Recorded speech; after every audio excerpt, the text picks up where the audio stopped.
প্রতিদিনের খাদ্য তালিকায় যদি দেখি সেটা হচ্ছে দুধ ও দুধ জাতীয় খাবার থেকে কিন্তু আপনার প্রতিদিন 2 থেকে 3 সার্ভিং খাবার গ্রহণ করা দরকার।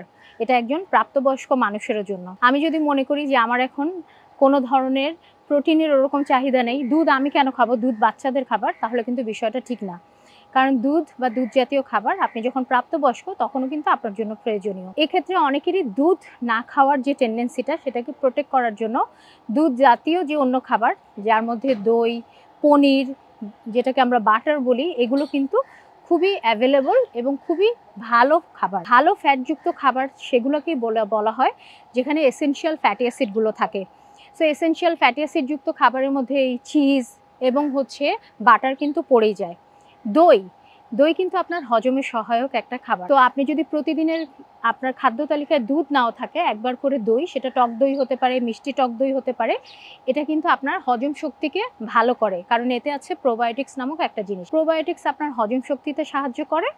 একইভাবে আপনার এই ধরনের যাদের কিনা কনস্টিপেশন অথবা ইনডাইজেশনের ব্যাপারটা থেকেই যায়, তাদের জন্য কিন্তু হেল্প করে এই দই জাতীয় খাবার। আর যারা দুধ খেতে পারেন না, তাদের জন্য দইটা প্রতিদিনের খাবারে ইনক্লুড করলে আপনার যে চাহিদাটা, সেই চাহিদাটাও ফুলফিল হয়ে যাবে প্রতিদিনের। এছাড়া আমরা চিজ এবং বাটারের কথা বলছি, কারণ চিজ আর বাটার এসেনশিয়াল ফ্যাটি অ্যাসিড যুক্ত এবং এটাতে প্রচুর পরিমাণে ক্যালসিয়ামও আছে। আপনার শরীর, যারা আমরা প্রাপ্তবয়স্ক, আমাদের দেহে কিন্তু ক্যালসিয়ামের প্রয়োজনীয়তাটা অনেক বেশি, কারণ আমাদের অস্থি ক্ষয় হয়ে যাচ্ছে, মাসল ক্ষয় হয়ে যাচ্ছে।